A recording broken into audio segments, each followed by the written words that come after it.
Hello, everyone. Welcome to A World in Crisis. This is a Tortoise ThinkIn in partnership with the Centre for Disaster Protection. I'm Jeevan Vasiga. I'm climate editor at Tortoise. Today's ThinkIn is about debt. It's about climate change. It's about preparing for disaster. It's really, really grim stuff for a Tuesday morning. But I just want to humanize this for a moment and think about some of the countries around the world that are already in debt distress, from Somalia to Zambia. And just to make the point, that this is really heartbreaking, actually. These are countries that ought to be the future of the world. The average age in Zambia is 18, but they're countries that just can't pay their debts, just can't service their debts. And if they can't do that, they can't do anything else. If they can't do that, they can't pay teachers and nurses, they can't invest in the future, they can't invest in the transition to clean energy. So it's a real kind of stalemate situation. And we're here to sort of think about creative solutions to this problem and how we can get through it, what the world needs to do, and how we build support for those solutions. So there isn't any conversation really that's more vital than this. The timing of this event is really deliberate. So we're doing this right after the World Bank and IMF spring meetings, where climate was high on the agenda and debt was obviously high on the agenda.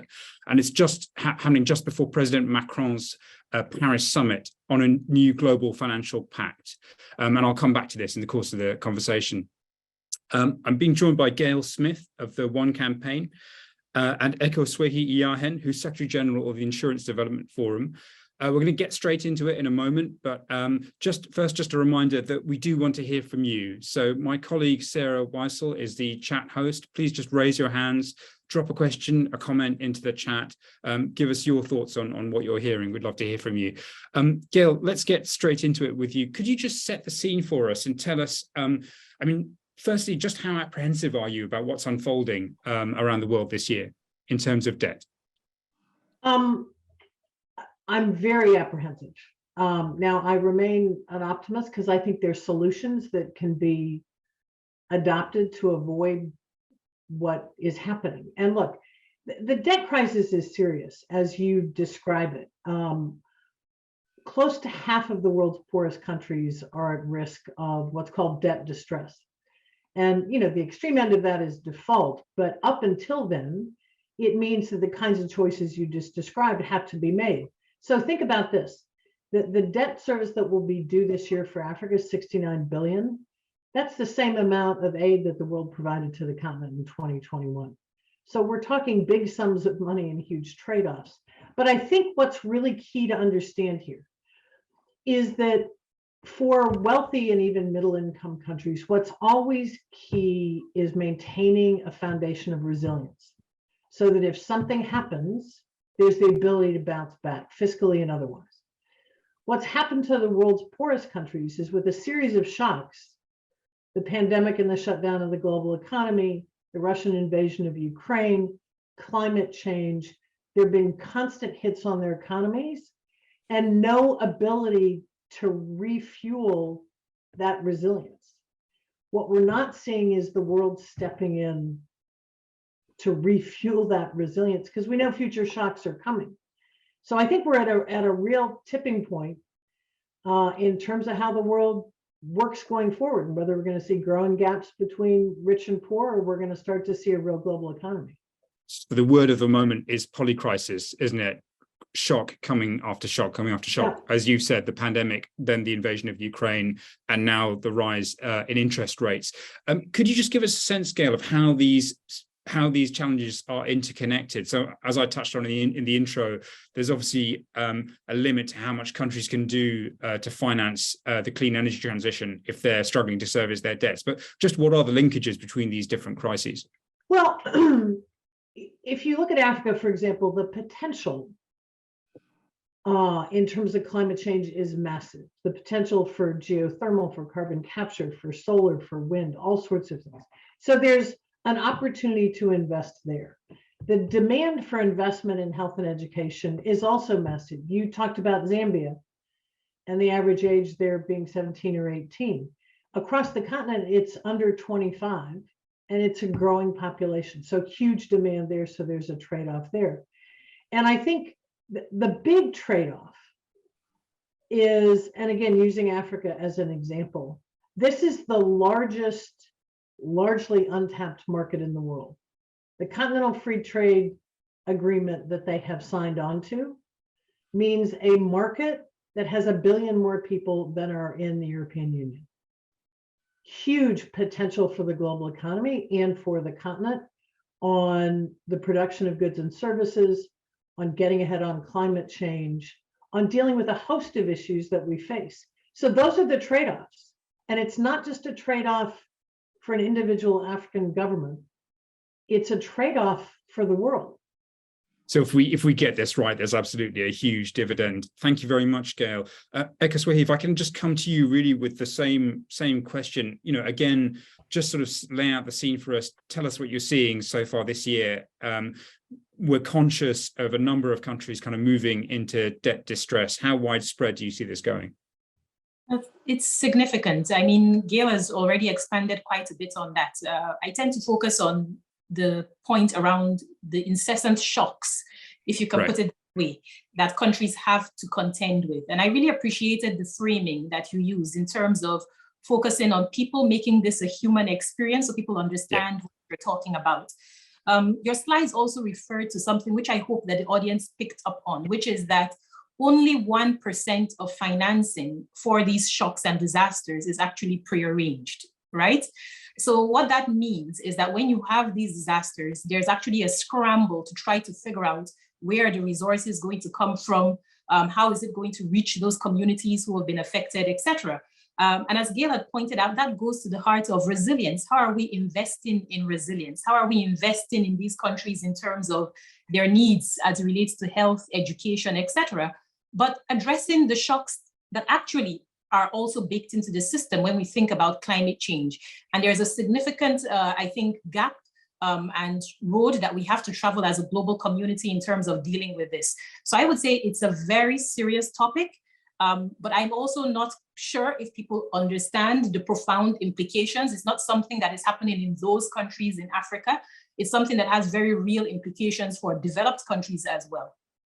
Just expand on the last part of your answer there, Ekoswahi. So just let's think about this in terms of, as you're right, I think a lot of time people in the rich north feel, oh, well, we're insulated from those problems.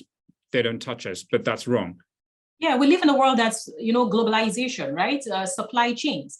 A few years ago, if I can put a very tangible example forward, when you had the floods in Thailand and the significant impact in terms of the industries there, the car manufacturing industries, right? And the cascading impact it had in terms of the availability of the possibility of companies to actually produce goods for their communities. These are the kinds of things that we will see more and more of happening. And so I think that it is a bit naive in the same way when we think about COVID, that these are events that are only relegated to developing countries because the impacts are vast.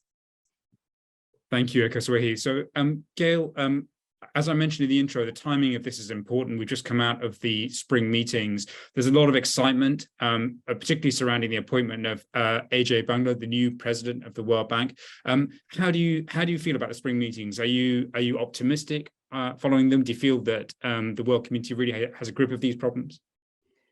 I don't think they've got a sufficient grip yet, to be frank. I mean, the spring meetings, there was some modest progress and a lot of the right things are said, but I think given the scale and scope of the crisis, but also the opportunity cost of inaction, there needs to be a much, much greater sense of urgency than we're presently seeing. Now, there is a good trend unfolding, which is that the notion of and the need to revitalize, reimagine the World Bank and the multilateral development banks, to modernize the global financial architecture, to invest against these threats and challenges before they happen, is coming from a lot of corners. The G20's called for reform in a very technical but significant CAF report. Mia Motley has been a real champion of getting out there and pointing out the sheer logic of making those advanced investments and setting things up so countries aren't hit so hard by future shocks. It's a big debate among economists with some surprising supporters.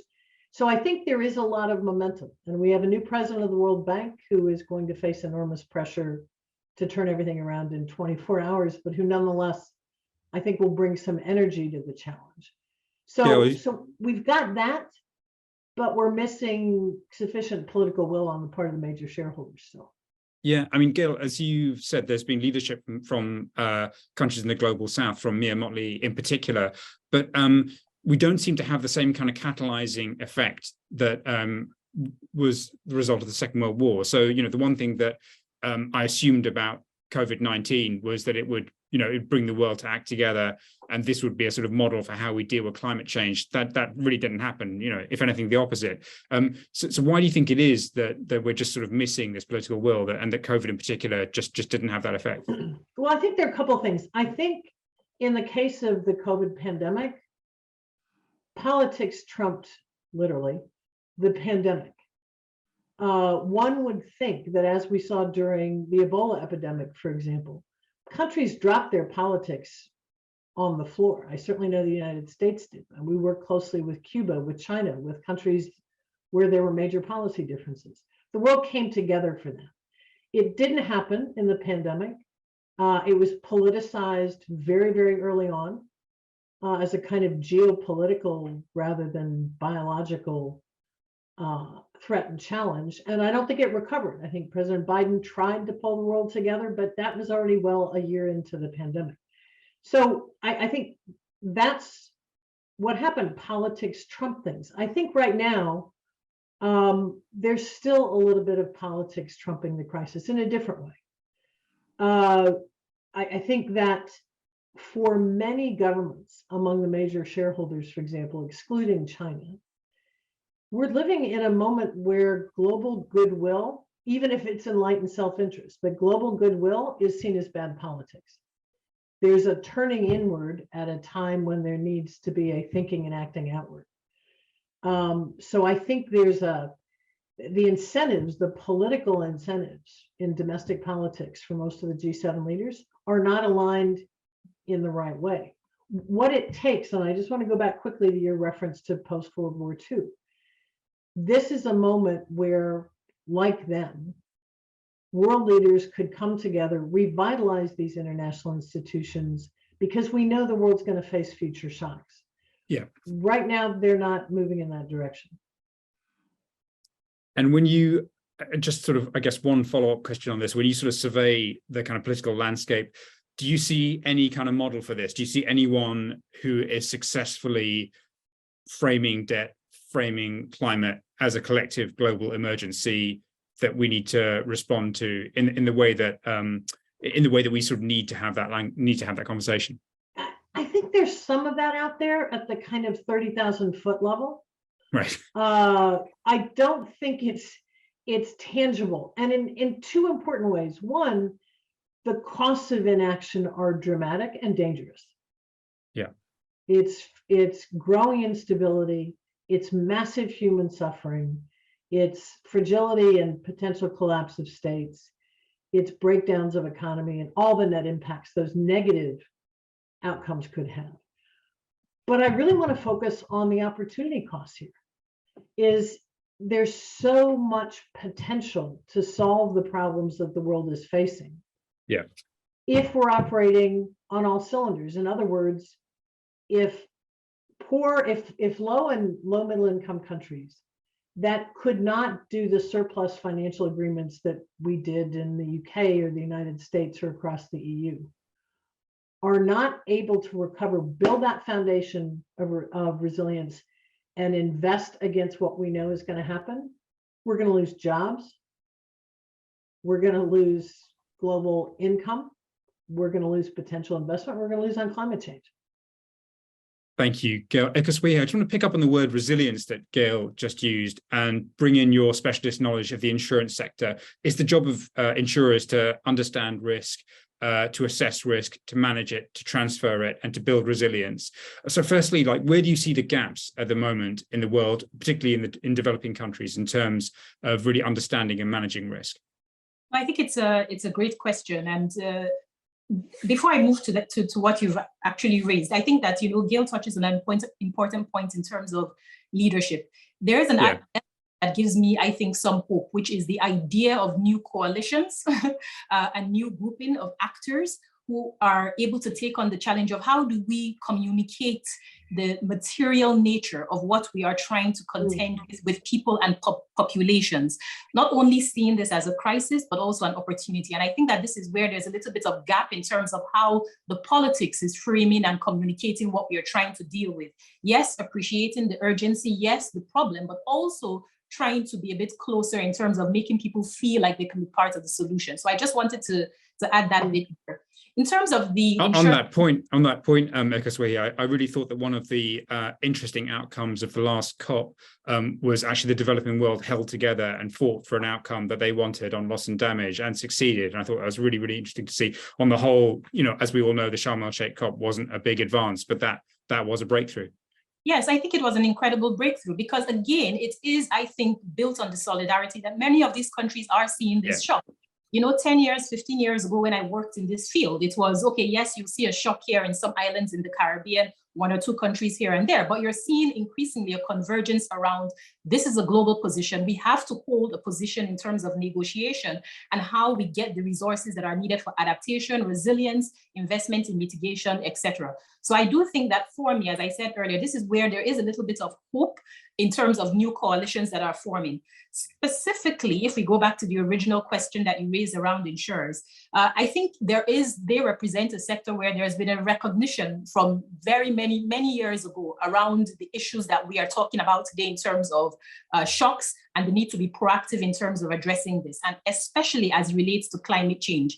The institution that I am engaged with, which is the Insurance Development Forum, for us, this is a big problem because when we look at many developing countries, we are talking about countries where it's 3% in terms of insurance penetration rates. And most people don't understand, again, what the implications of this actually is. So in a developing country, when you do have a shock, it's not just simply, okay, loss of infrastructure, loss of schools. It's the fact that children will not have access to education. It's the fact that girls will be pulled out of school and the likelihood of return to school is increasingly reduced. And so there are long-term development impacts that are associated with these shocks, apart from the immediate loss of infrastructure. So the work that we are engaged in is really how do we use the capabilities in terms of the insurance industry to better communicate risk, number one. And then number two, also drive the kinds of innovations that are needed in terms of risk financing solutions. And these are solutions that are not only restricted to developing countries, but we're also seeing it in developed markets where increasingly access to insurance solutions is becoming a challenge, particularly for vulnerable communities. So again, I think that we are seeing this convergence in terms of challenges that individuals and communities face. And this is where I'm starting to think, is there an opportunity for those who are engaged more on the implementation front to look at how we build coalitions that can help us to spur and also amplify some of the larger, broader leadership conversations around proactively addressing these risks and shocks? Ekoswahi, there's a lot there, so I just want to unpack a little bit of it. I mean, it is the case that insurers are going to need to find a way to take on a lot more risk, isn't it? I mean, we're seeing growing and increasingly kind of catastrophic risks. So what is the thinking in the insurance industry about how to do that, about how to kind of manage risks that get ever bigger? I mean, is this about kind of bringing in other actors, bringing in governments more? How does the industry do that? So I think there are several different ways in which this can be approached. There is the issue of diversification. How do you build markets where you can bring risk from one area to another? But I think fundamentally, it's actually more about public-private partnerships. And how do you actually share these risks across geographies, across communities, et cetera? And unfortunately, that's an area where we need to invest more in terms of innovation, not only in terms of the technical tools, and I don't want to get into too much jargon, but the use of parametric type, prearranged, pre-triggered, predefined triggers for some of these products. But it's also thinking carefully about how much of that burden and that risk sharing falls on the public balance sheet versus how much falls on the private balance sheets. And again, if we reflect on the fact that in many of these markets, we are talking about 3% of insurance penetration rates, there must be a question in terms of how we more effectively share that risk in terms of managing the response and financing to these shocks. If you just explain what you meant by predefined triggers, so that's triggers for the release of insurance funds, right? So if a certain threshold is reached, then funds are released. Yes, there is enough data in many countries that within the industry, also within amongst many of the development actors who have been involved in crisis financing for many years, to actually predefine, working with governments, do the necessary risk profiling work to understand, if we're talking about hurricanes, what does that mean in the context of a small island developing state? What does that mean in terms of impact on the national budget? What does it mean in terms of impact on individuals? And based on that, can we come up with a predetermination that says if a category 2-3 storm were to hit this particular island, there will be an automatic release of funding that could effect response immediately. And this is really important because in the traditional humanitarian financing space, what often happens is that the disaster occurs and funding only becomes available 6 months, 9 months after the event has occurred.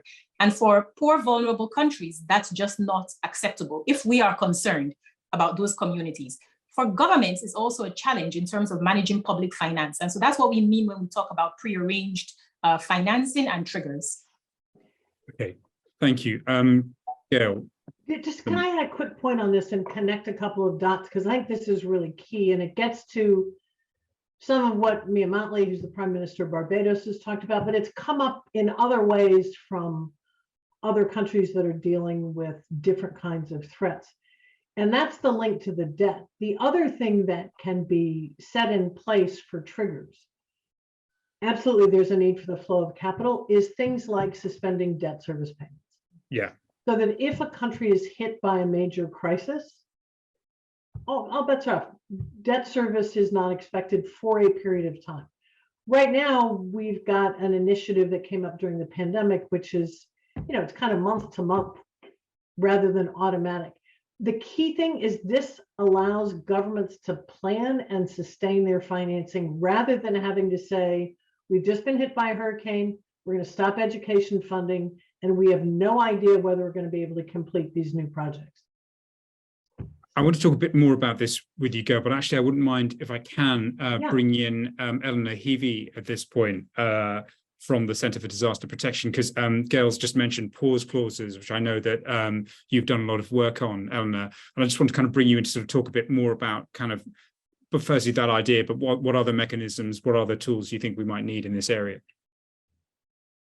Sure, and a great conversation so far. I'm very, very happy to join and jump in. And I think the thing with some of the real success behind the momentum that we've seen with both the Bridgetown agenda and also upcoming now with the Accra Marrakesh agenda that's been put forward by the B20 group of climate vulnerable countries, as well as the specificity of some of the asks there. And I think when we look at something like these climate resilient debt pause clauses, or they're also being looked at in the context of pandemics, a colleague framed it as the kind of oxygen mask dropping down during the plane. It's not going to help land the plane, but it's going to give you the breathing room to take those critical decisions, to have a bit of space there. But I think we are at risk of seeing some of these tools as kind of the end game in themselves. And I do think we will have to hold the feet to the fire of global leaders through some of these discussions at Paris and others. That is, yes, endorse Bridgetown, yes, endorse these clauses, but it's yes and, they have really, really great applications, but they also have key limitations. They're not going to work for Democratic Republic of Congo or other contexts where we also need to look at some more curative public finance measures as well. So I think we have to look at that whole toolkit between public and private mechanisms, and EcoSway's addressed that very well in terms of the role and both the applications and limitations of insurance in some of these pieces as well. And I think that's going to be a key focus for many of us on this call this year, where we are seeing real momentum and behind the calls for sort of international crisis finance architecture reform, and the midpoint of many of these big global agendas of the SDGs, of the COP stocktake, of the summit on the new financing pact, of how do we ensure some coherence so that we really do come out with some, proper new contracting on a kind of a coherent development finance, climate finance, humanitarian finance reform that isn't just a kind of porridge of different projects and initiatives, but actually ladders up to real and meaningful and sustainable reform. And I think that that will be key. And also how we ensure that we're breaking through the silos where, exactly as Ekosway says, there are meaningful public-private partnerships, that civil society and local and national actors are involved as well. And again, that we're looking at shaping collective responses to shared global cross-border challenges that will impact us all, but impact us differently. And those really, the poorest and most vulnerable in most climate vulnerable countries are really, really the ones at the coalface here and face the greatest risk. No, thank you. Okay, there's two things I sort of want to get into from that answer, and the first of them to you, Gail. I mean, firstly, kind of how do we make sure this is kind of all happening at a big enough scale and fast enough? So I think it is the case that Zambia that I mentioned at the start of the hour, Zambia has been going through this sort of debt process with the G20s that has gone on for something like 2 years, and its debt is kind of growing all the while. And this is just one country, and it's a sort of fantastically slow process. So, how do we cut through this? How do we get there faster? How do we do this at a bigger scale so that countries are then free to kind of deal with the other challenges they have? I think there's three things that we need to do, and I volley back and forth in my life between serving in government and being an advocate. So, speaking as an advocate, I think we need better messaging. I mean, we have talked about the impact of this on the entire world, both positively in terms of the opportunities and negatively if those opportunities aren't seized. And we've talked about the impact on real people. And I think polycrisis is a great descriptive word. It's not a word that's going to resonate in terms of capturing the world's attention. We've got to unpack these. We've got to be much crisper on what the opportunities are if the whole world can move forward, what the risks are, and what the human impact is in either direction, across the board. Second thing, and Eleanor, you just made a really important point about coherence versus porridge. And I think while there's terrific momentum in the demands for change, in some of the innovations that are being put on the table, in some of the things like insurance that we already know a great deal about, obviously, there's tons of asks out there. And I think the more we can collectively zero in on kind of three big asks and then build on that, we've got a better chance. I can tell you, having been a government official, if you get a bunch of groups coming in to see you and they say, here are the 27 things we want to see you do, your chances are much lower than if you come in and say, we're a coalition of 100 groups and here are the three things we want to see. It's easier to do and it's harder to get out of, whatever the decision maker's motivation. The third is we've got to find a way to mobilize citizens on this. I believe, and it's certainly our experience at the One campaign, that there's real interest in these issues. There's a firm and growing belief and commitment to the basic justice and fairness that we're talking about. There is massive concern among people younger than I am. I share it, but they are looking at the next 25, 50 years of their future, and they don't want it to be as tumultuous as what we're living through now. So I think the third thing is we've got to capture the public's imagination and bring it to bear, because that's the only way we can turn around this problem we have that countries are turning inward and goodwill is seen as bad politics. We've got to prove to politicians, I don't think most people believe it's bad politics. I think most people believe that it's a good thing and understand it, but we got to tap into that.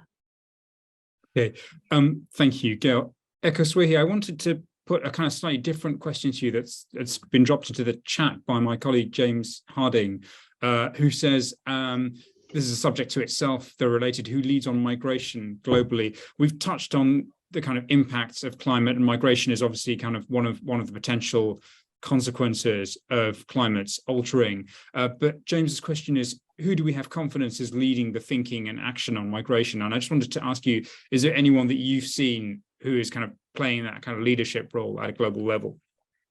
So I have to admit, I am not as well versed in terms of the actors who are really engaged in the migration topic. But I do think that it is an important one. And again, making the connection to what my experience working in this field.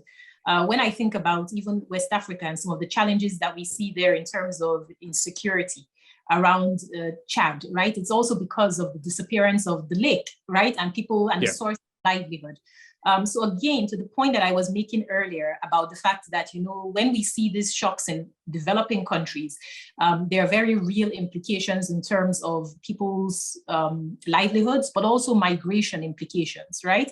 The insurance value there is really how do we secure livelihoods, right? So that people do not feel the need to leave their homes. Most people don't want to leave their homes, but they are forced to do so because of whatever circumstance they have to contend with. So again, my argument is really how do we get back to a position where we understand the kinds of shocks that people are dealing with, but make their lives and their livelihoods more resilient. So that means paying attention to what is the source of those livelihoods. How can we ensure that when the crops fail, they have resources as quickly as possible so that they can take care of their families? I think that we are still very much in an event occurs, we scramble around, as I said earlier, to provide money, but that money oftentimes is too late.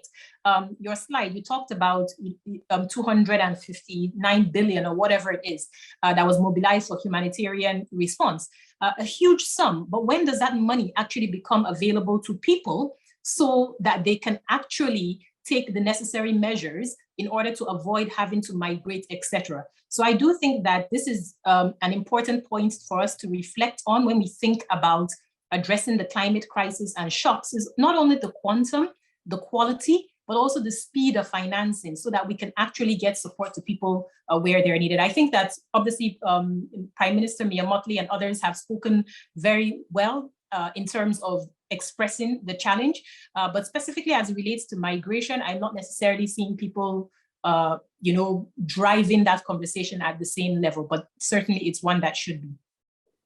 Ekosway, do you think it makes sense to link debt and climate? So there have been a couple of deals recently, debt for nature deals. I think there have been particularly where a portion of debt has been forgiven in return for nature conservation. Does that make sense? Or would it be better simply to say we deal with debt separately? Once that's dealt with, the resources are freed up to deal with whatever is needed to be dealt with?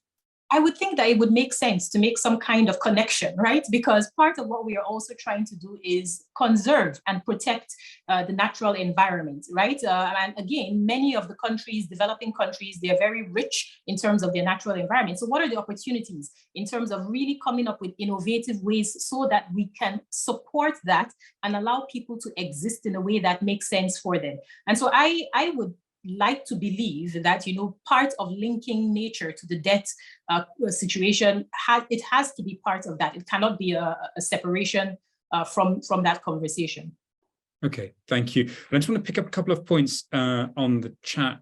Stefan Hirsch is asking, wouldn't the first thing be to lend in the local currencies of borrowing countries using hedging mechanisms for international lenders? I guess this probably relates to the desire of creditors to be paid in dollars, but I wonder if Gail, if you'd like to come back or respond to that in any way.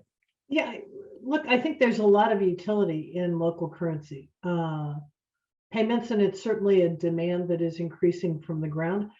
A lot of creditors want to be paid in dollars, but what are the problems we're trying to solve? So I think that's certainly among the things that should be looked at as part of this reimagination of how the international financial system works in these crises.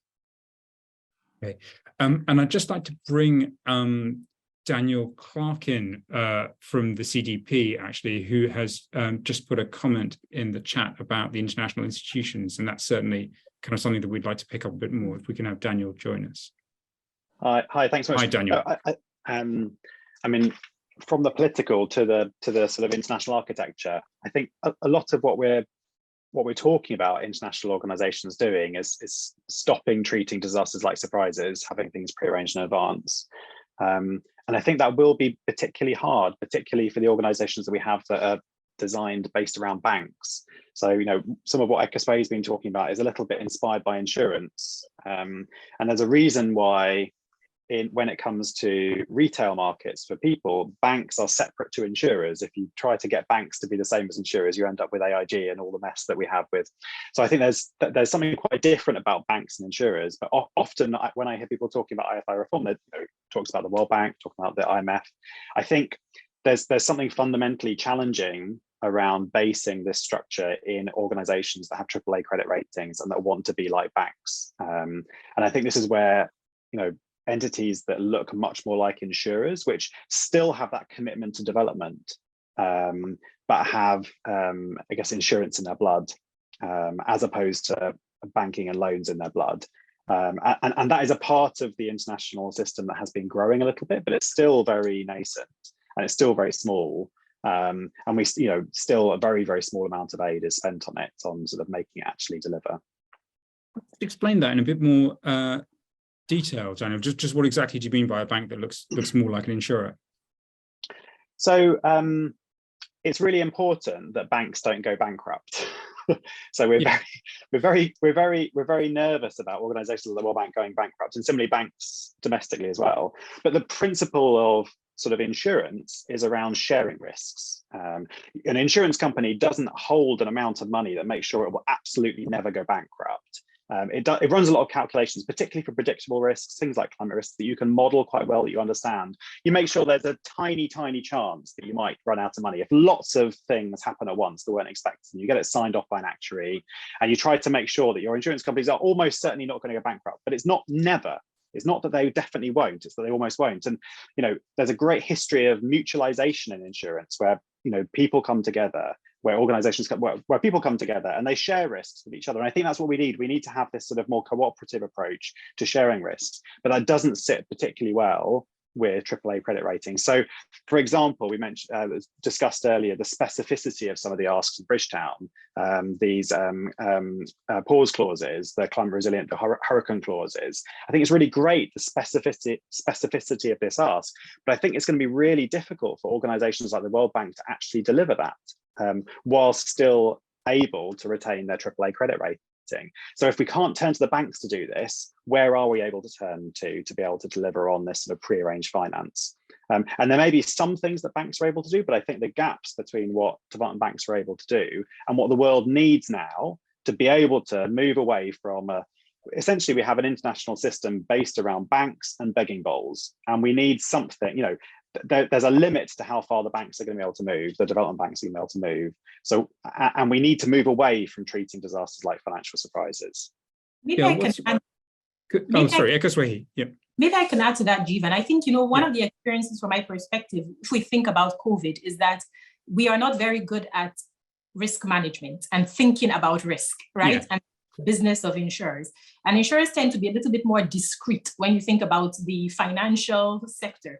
But more and more, part of why we are engaged in this topic is because we see the need, right? And it's a challenge, not only in developed markets, but also in developing markets. And hence why, the reference that I made earlier to public-private partnerships, sharing of risk, but also there is an element of innovation that will be required in this space. And I think that this is where we are currently in the discussion when we look at the limitations, as Daniel had mentioned, in terms of banks, but also more of the risk management thinking that needs to be brought closer into the system. So do you think there's space for a new kind of global financial institution that will be based more on risk sharing or risk pooling? I mean, could such a thing exist? I think it could. Some might have reservations about that, but I definitely think that there is tremendous scope for us to think seriously about some kind of mechanism, if it is not an institution, in terms of how the world is really able to share and manage these risks. Because right now, we are not doing an effective job. And a lot of the efforts that we see are quite piecemeal and, pockets here at a regional scale, etc., but nothing really at a global level that can contend with what we are expecting. Yeah, what's your view? Yeah, first of all, to Daniel's point, I don't think it's either or insurers and banks. We need both. Yes. I do agree with both of the last couple interventions that insurance is a huge and vital tool for managing risk, and we don't manage risk well. So it's insufficient, I think, in terms of what's available on the landscape. It's also, I mean, we've seen with development finance institutions that can provide risk insurance and other things. They're really powerful tools. And I think in all the ways that have been discussed here, whether it's an institution or not, one of the things we don't have in this growing global debate is a kind of unified, again, I go back to wearing my advocacy hat. What are the three big things we ought to be doing from a risk management / insurance perspective?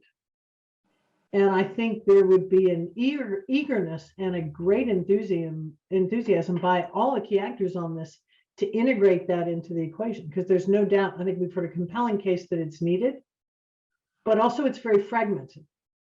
So that I know of regional risk mechanisms, I know of some insurance companies that are doing interesting things, but it's Eleanor's porridge. So how do we make that come together? And I'm not the expert on this by any means. What would be the 2 or 3 really big things that could create the momentum we need on this front? Because it's really important. Okay, that could be something that we might think of as an outcome from this conversation.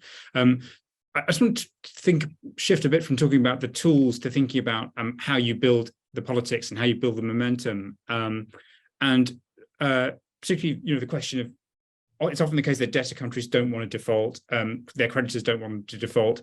How do we push kind of both sides to make bigger moves to kind of to push through the debt crisis faster?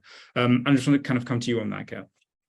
Yeah, I think there are a couple of things. First of all, we've got to understand the nature of the debt that we're looking at. It's not like the debt that was in play many years ago when there was a huge global initiative called HIPC to relieve the debt. So this debt is, some of it is public institutions, a great deal of it is private creditors, and a big chunk of it is China. So it's a much more complicated landscape, right? And thus far, although there was some progress in the sovereign debt informal group at the spring meetings, there's a little bit of everybody pointing to the next guy, right? Well, China, you got to do this. Well, multilaterals, you got to do that. Well, private creditors, you got to do that. So I think the first thing is to get everybody in the room, and that requires a lot of political action. I think, and it requires a tough but doable dialogue with China. Again, this is one where we kind of need to put some other things aside, figure out how to solve this problem. The big challenge, quite frankly, is also private creditors. Is the incentives for private creditors are just to let the status quo prevail and let things unfold as they may, including because they've got a lot of what? Insurance, right? So if there are defaults or they're not paid, they're covered. So what are the incentives to get private creditors to the table? That's one of the biggest challenges. I do think that unified political power, a number of key leaders coming together on this, can in fact bring private creditors to the table. So we've got to see that first. And again, what are the ways that you get politicians to change their calculus or reprioritize? One is to show them that the public, particularly the voting public, actually cares. This is something people want to see. And the other is change the narrative. And that's where it comes to the media. And we're seeing good media coverage of the problem, insufficient media coverage that says world leaders are at risk of letting debt crisis destroy the global economy. Do you see what I mean? The distinction. The issue is covered, but the implications of not acting, I think, are still underreported. Yeah. Because what part does as Gail has pointed out, it's a much more fragmented landscape than it used to be, with a much bigger part being played by private creditors. What part can the private sector play in sort of catalyzing action here and moving things faster? From my perspective, I think, there are several layers to this. When I think about the value of the space that I'm in, it's how do we make this risk much more transparent? To the point Gail made in terms of communication of risk. Because if people understand better, they can hold the political directorate a lot more accountable or efforts to hold people accountable would be much stronger. So I think that there is a significant contribution that we can make on that front.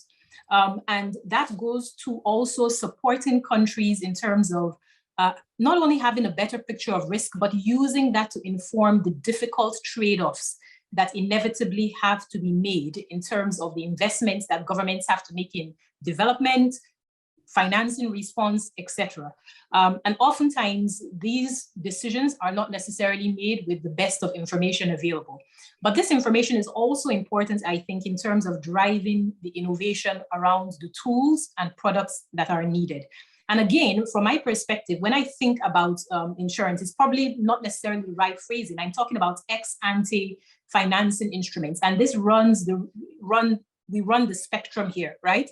From cat bonds to market, traditional market tools, etc. And from, again, public sector balance sheets to private sector. And I don't think that we have done enough in terms of really exploring innovative solutions across this spectrum. I want to go back to a point that Gail raised in terms of what are the asks. I still go back to my initial comment, which is when we look at that 1% in terms of humanitarian financing prearranged, my ask is, shouldn't we be aiming to do better? Why can't we increase that number? And for me, that's a very specific ask that you can build a layer of accountability into, in terms of, we understand where humanitarian financing is coming from. Why aren't we doing a better job of prearranging that? So I would think that that would be a significant first and important ask that we could make in terms of holding the system more accountable and linking it to actual implementation and people at the end of the day. Okay, thank you, Akoswahi. And Gail, I know that you have to leave us pretty shortly, but I just want to kind of come to you for sort of one kind of final thought, perhaps, on sort of really kind of building consensus and how we make this move, because so many of the kind of global institutions that we have, from the UN to the G20, look pretty broken or frozen. So where do you see hope? Where do you see the ability to kind of generate momentum here? Well, where I see hope is that the need to grapple with these issues, including by reshaping the international institutions, it's coming from everywhere. We're hearing it from across the developing world. We're hearing it from the G20, which includes major shareholders. There are powerful spokesmen out there, spokespeople out there. Mia Motley is one of them. I just came from Nairobi, where I heard some of the most detailed, effective arguments for this kind of change that I've heard in a long time. So I think we've got, the ground is fertilized, let me put it that way. Again, what I think we need to do is figure out how to pull those strands together so that we're not competing against one another. Let's do this ask, and that ask. Weave that narrative together and demonstrate to the people that will make the decisions why it matters. The more data, the more tangible terms we can put out there to explain what happens if we don't act and what happens if we do is going to be absolutely key. Because I think there's a tendency, and it's what we're up against. Somebody said, you know, disasters are surprises, or these things happen all the time. And we've got to break through that and show that this is the moment to decide or to fail. I just want to pick up on one thing that you said earlier in the conversation, which I think is a really important point, which is that, you know, we have had a debt crisis before with the heavily indebted poor countries. We found a way to break through then, and we've now got a new debt crisis. So if we do find a solution now, how do you avoid this kind of rinse and repeat situation where countries look to sort of tap borrowing again, once more become indebted? Is there a way of getting out of this kind of vicious cycle? Well, it's a vicious cycle on the one hand, but there are two different kinds of debt crises. And I would argue that this one, yes, there's always policy measures that countries can undertake. This debt crisis is the result of shock after shock after shock after shock. So what can we do to break through the cycle? One is stop pretending that disasters are surprises, right? Is how do we invest now to prepare for those shocks that are going to come? What we talked about at the beginning. That reduces potential debt increases in the longer term. That's number one. Number two is one of the big pushes in all of this debate about reform is for more capital. There is not enough capital available out of the MDBs, donors, or in fact, the private sector in terms of investment to get these economies where I think a majority of leaders want to take them. So how do we leverage more capital? That'll make a difference.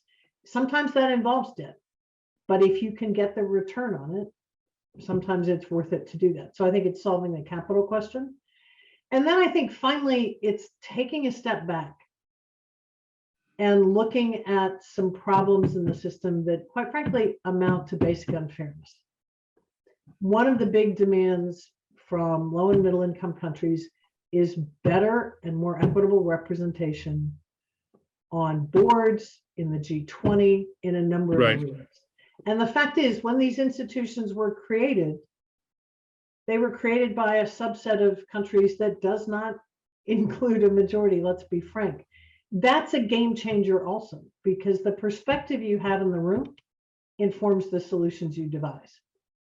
And right now we've got maybe some really good intentions, but you need the voices in the room of the countries that are dealing with the kinds of crises we're talking about. Yeah, it is plainly absurd that in 2023 we have Britain and France having seats on the UN Security Council. Ekoswe, I just want to come to you with that sort of thought as well of kind of what can we do? What do we want from leaders this year? How do we make progress on this? And also to think about the sort of things that we've been discussing in the course of this conversation. How can the people watching this thinking, taking part in this thinking, how can we contribute? Yeah, I think it's a great question, and I completely agree with many of the comments made by Gail in terms of, there is a real need for leadership. And I think, it's an opportunity for those of us who are engaged in whatever communities we are to take on the responsibility of that, right? So within my space, it's about how do we get insurers to lean into this challenge in a much more deliberate way, right? Even in countries where insurance markets might not be where we want them to be, but how do we invest to grow those markets so that they can be better shock absorbers, if you can put it that way, to support lives and livelihoods, right? So I think that there is work that we need to do in terms of, yes, supporting the global conversations that are happening around reform, etc., but also taking the responsibility within our institutions to push the boundaries of what we are doing, right? The coalitions that we are forming, bringing people closer to what the solutions are and how they can be a part of this. I think that that's an important part of the challenge for us. But I also think it is about making the solutions tangible, right?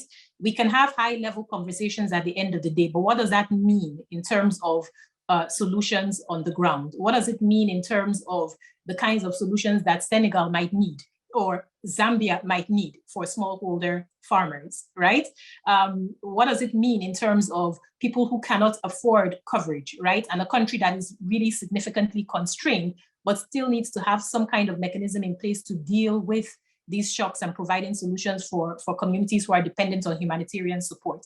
So I do think that there's a lot that we can do at a policy, leadership, advocacy level, but it's also focusing a little bit more on what does implementation look like and tackling the difficult conversations around trade-offs, right, and accountability. And I think a more deliberate effort in how we engage the private sector around this challenge. One area that we didn't get a chance to talk about is insurers are also institutional investors, right?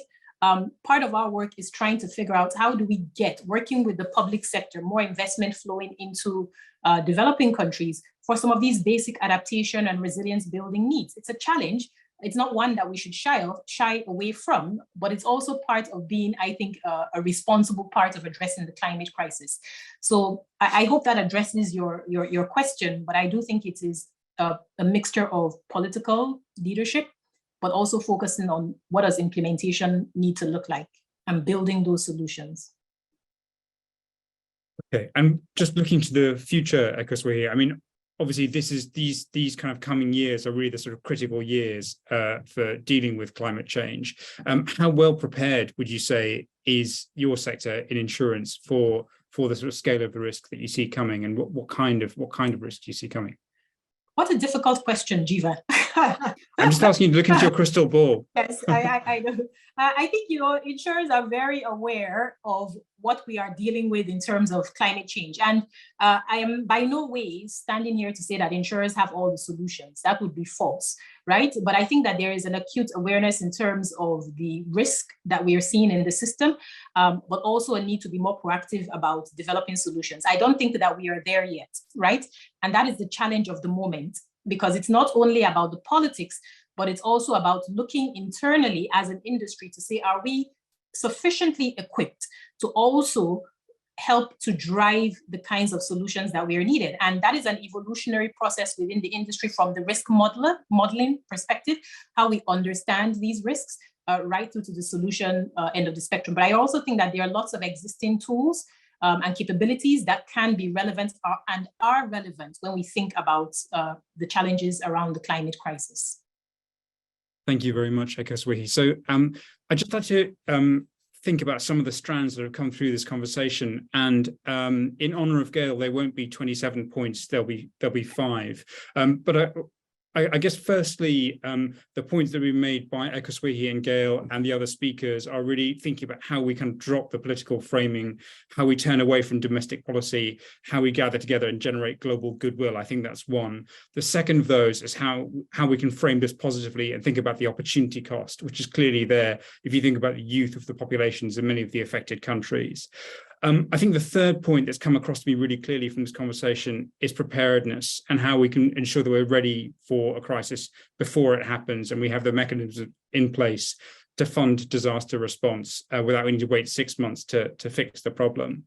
And then I think a part of this is about messaging, and those are the sort of last 2 points that really come through to me.